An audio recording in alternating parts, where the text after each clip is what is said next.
आदरणीय समणीची, उपस्थित भाइयों तथा बहनों, जैन तत्व विद्या जिसके राइटर हैं आचार्य तुलसी, इसमें 101 बोल हैं।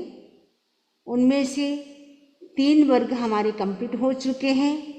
4th नंबर का जो हमारा जो वर्ग है उनमें से 11 बोल तो हमारे कंप्लीट हो गए हैं।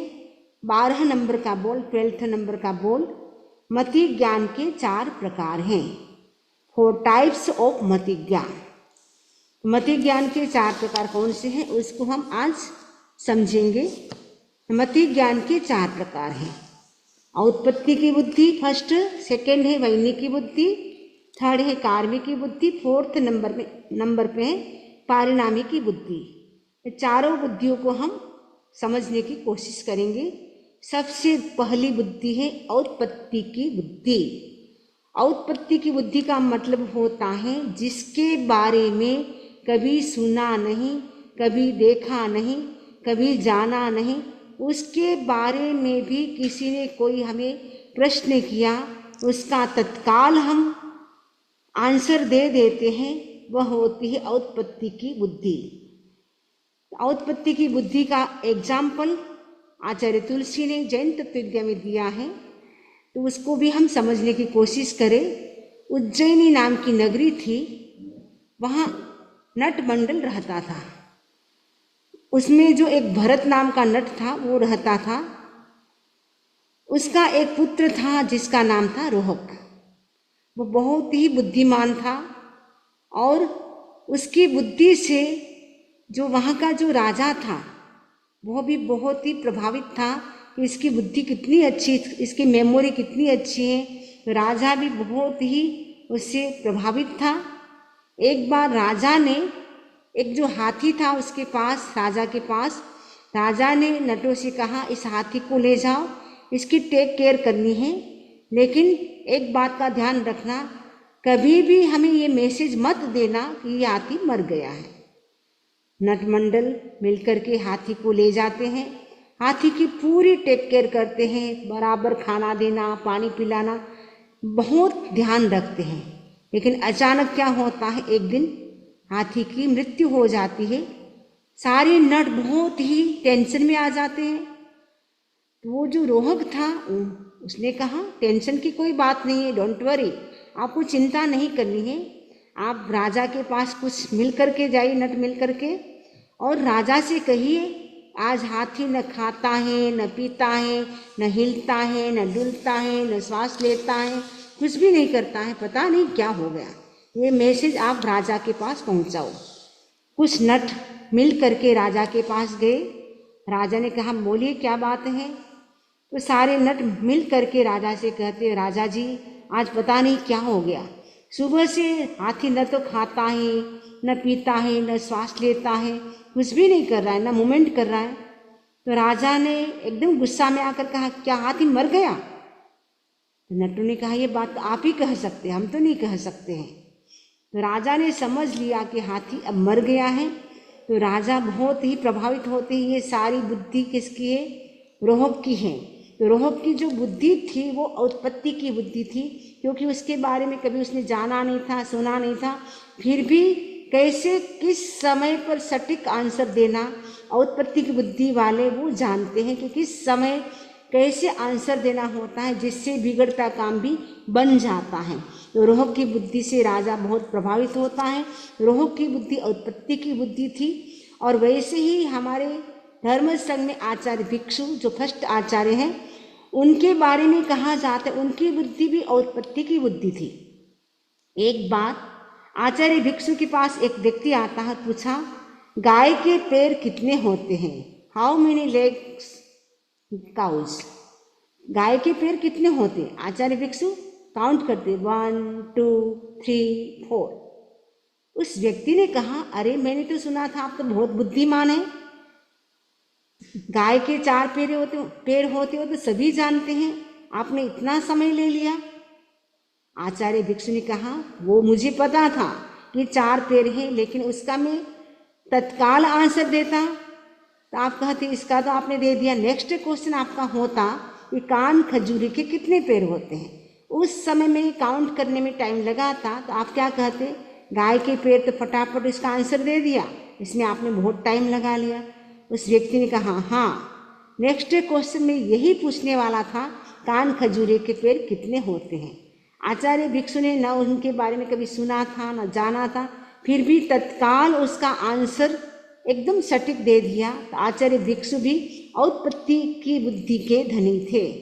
तो औत्पत्ति की बुद्धि का मतलब होता है जिसके बारे में कभी जाना नहीं, कभी सुना नहीं, कभी देखा नहीं, कभी पढ़ा नहीं, फिर भी एकदम समय पर सटीक आंसर दे देना और कोई सॉल्यूशन निकाल लेना, वो होता है औत्पत्ति की बुद्धि। दूसरी बुद्धि है वैनिकी बुद्धि। वैनिकी बुद्धि का मतलब होता है विनय के माध्यम से आती है, यानी जितना हमारे अंदर पोलाइटनेस होता है, जितनी हमारे अंदर विनम्रता होती है, विनम्रता से भी बुद्धि का विकास होता है।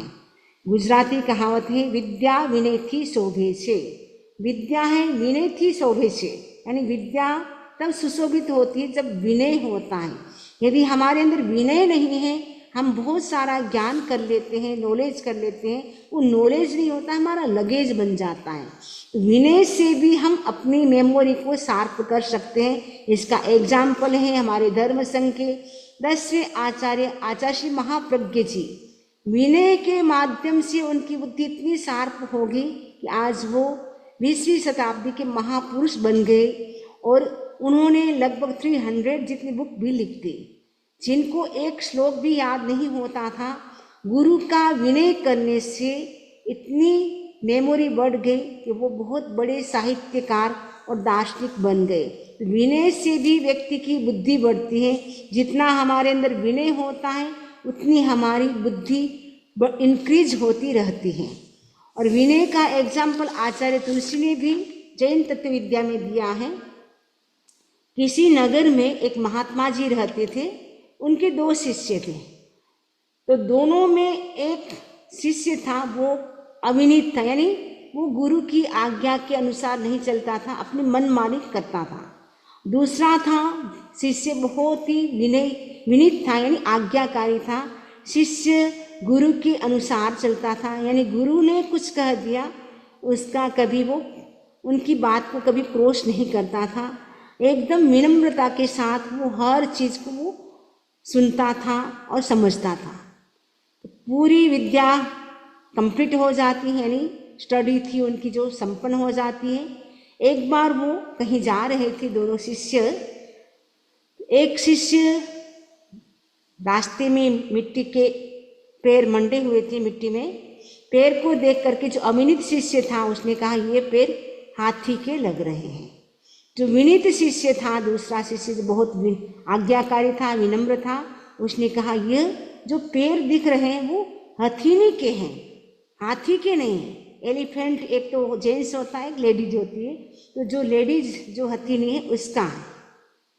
और दूसरी बात, जो विनीत शिष्य था उसने कहा ये पैर हथिनी के हैं, प्लस ये हथिनी वो ब्लाइंड है, यानी एक आंख से कानी है, पूरी ब्लाइंड नहीं, एक आंख से वो देखती है, एक आंख से उसको दिखाई नहीं देता है। तीसरी बात बताए कि इस जो हथिनी थी उसके ऊपर रानी जा रही थी। चौथी बात बताई वो रानी थी वो प्रेग्नेंट थी। ये सारी बात बताती हैं। ऐसे करते करते वो रास्ता आ जाता है। जैसे ही वो प्रवेश करते हैं गांव में, और गांव के बाहर वो देखा एक तालाब था, वहाँ बहुत सारे लोग थे। यह जो हथिनी लेकर के जो रानी आई थी वो भी तालाब के पास वो एक जो टेंट होता है वो बांध करके उसमें रहती है। और थोड़ी देर के बाद उस टेंट से एक दासी बाहर आती है और मंत्री से कहती है एक गुड न्यूज़ है, आज हमारी महारानी ने एक बच्चे को जन्म दिया है, एक राजकुमार को जन्म दिया है। तो विनीत शिष्य जैसे ही वहाँ खड़ा था उसने सुना, बहुत हैप्पी होता है, खुश होता है। उसको लगता है कि मैंने जो सोचा जैसा बताया वैसा ही निकला है। लेकिन जो अविनीत शिष्य था उसको लगता है कि मेरी सारी बातें गलत होगी। इसका मतलब है कि गुरु भी पक्षपात करते हैं। उस समय तो वो कुछ नहीं बोलता है, लेकिन जैसे ही गुरु के पास वो शिष्य जाता है, गुरु से कहता है वो शिष्य, आप भी कितना पक्षपात करते हैं, आपने इसको तो पूरा अच्छे से नॉलेज दिया है और मेरे को सारा रॉन्ग नॉलेज दिया है। गुरु को समझ में नहीं बात क्या है। उस शिष्य ने कहा, आज हम जा रहे थे रास्ते से तो एक पैर देखे हमने, मिट्टी में मंडे हुए थे। मैंने कहा हाथी के हैं।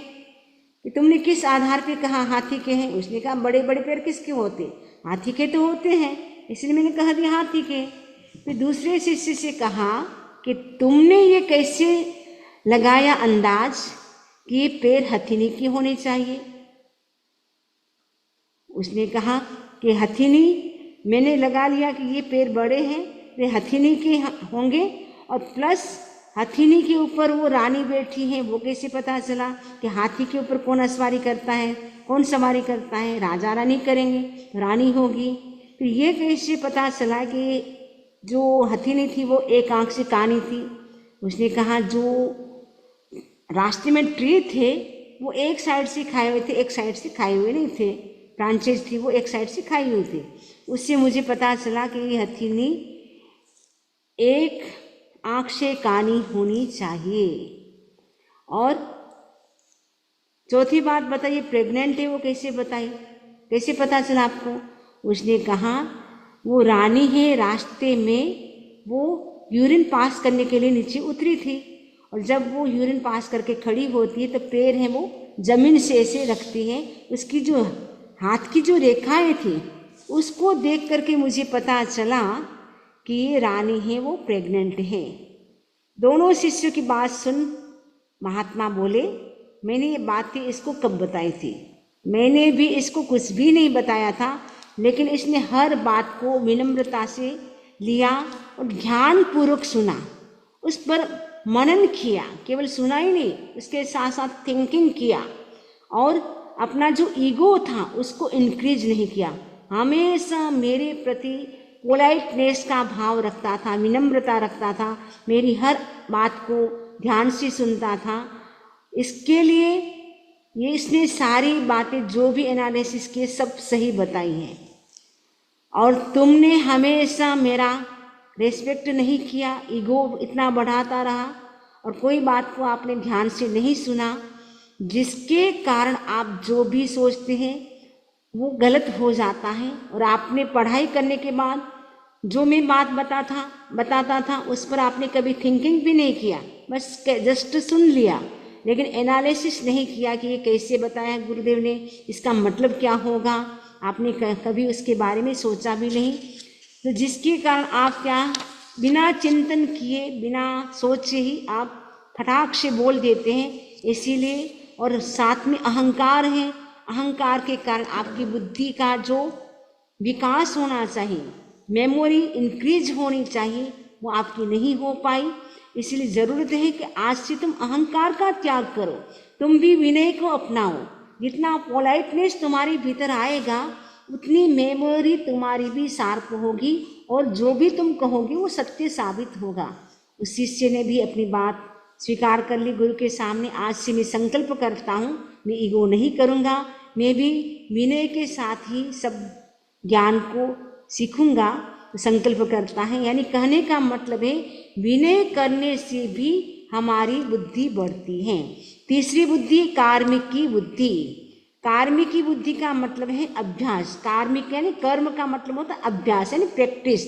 प्रैक्टिस करते करते भी बुद्धि पैदा होती है, उसको बोलते हैं कार्मिक की बुद्धि। यानी स्टार्टिंग में जब देखते हैं छोटे होते हैं, छोटी एज होती है, उस समय यदि कोई आपको बोले कि आपको रोटी बेलनी है, तो वो रोटी कैसे हो जाएगी? भारत का नक्शा जैसा हो जाएगी, टेढ़ी मेढ़ी हो जाएगी। लेकिन प्रैक्टिस करते करते वो रोटी भी अपने आप गोल गोल होने लग जाती है। फिर तो बातें करते करते भी बहनें बेलती एकदम गोल मटोल हो जाती है। प्रैक्टिस करते करते वो काम हो जाता है। यानी कोई भी होती है, कला होती है, किसी को स्टार्टिंग में पेंटिंग करना है तो बिल्कुल भी अच्छी नहीं होती, लेकिन प्रैक्टिस करते करते पेंटिंग भी बहुत अच्छी होने लग जाती है। कोई भी काम करना है उसकी हम प्रैक्टिस करते रहे तो प्रैक्टिस करते करते वो काम भी बहुत ही उसमें बहुत अच्छा हो सकता है।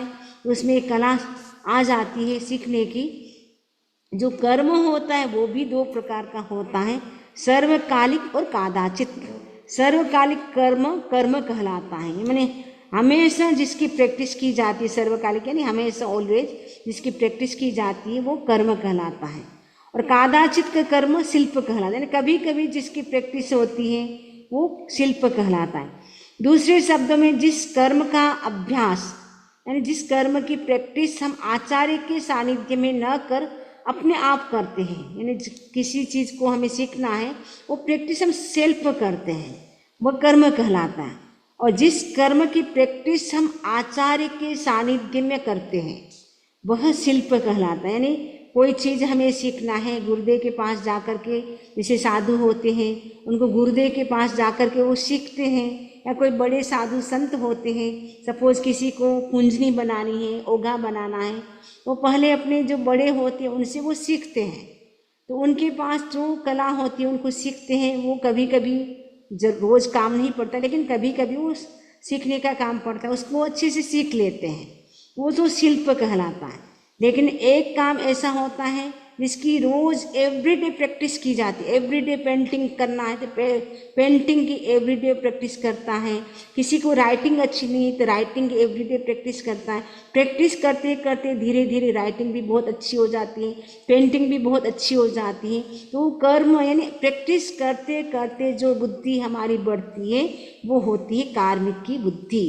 इसमें एग्जाम्पल भी दे रखा है, दूसरा है वो आप पढ़ सकते हैं स्वयं। और इसमें चोर का और किसान का एग्जाम्पल है। और फोर्थ नंबर की बुद्धि पारिणामी की बुद्धि। पारिणामी का मतलब होता है अवस्था, यानी एज बढ़ने के साथ साथ जो एक्सपीरियंस बढ़ते हैं उनसे उत्पन्न होने वाली बुद्धि होती है, वो होती है पारिणामिक बुद्धि। ऐसे मैंने मतलब है जब व्यक्ति बच्चा होता है, चाइल्ड होता है, उस समय इतना उसके एक्सपीरियंस नहीं होता है, लेकिन जैसे जैसे एज बढ़ती जाती है, यंग होता है, फिर और ओल्ड एज में आता है, उसकी बुद्धि बहुत एक्सपीरियंस बढ़ जाता है। एक्सपीरियंस के आधार पे उसकी बुद्धि भी बढ़ जाती है। तो पारिणामी की बुद्धि का मतलब है एज बढ़ने के साथ साथ जो एक्सपीरियंस होता है उससे जो बुद्धि हमारी बढ़ती है वो होती है पारिणामी की बुद्धि। ये मति ज्ञान के 4 प्रकार, उत्पत्ति की बुद्धि, वैनिक की बुद्धि, कार्मिक की बुद्धि, पारिणामी की बुद्धि। तो ये आप चारों नाम याद करेंगे, साथ साथ में एग्जाम्पल जो बुक में दिए हैं उसको भी ध्यान में रखेंगे, साथ साथ में जो लेक्चर में आप सुन रहे हैं उसको भी आप ध्यान रखेंगे, तो आपका एग्ज़ाम बहुत अच्छी तरह से हो सकता है। ये बहुत ही इजी है, इसमें मतलब आराम से आपको सब समझ में आ गया होगा। इससे संबंधित किसी को कोई प्रश्न हो तो पूछ सकते हैं। ओम अरहम ओम अरहम।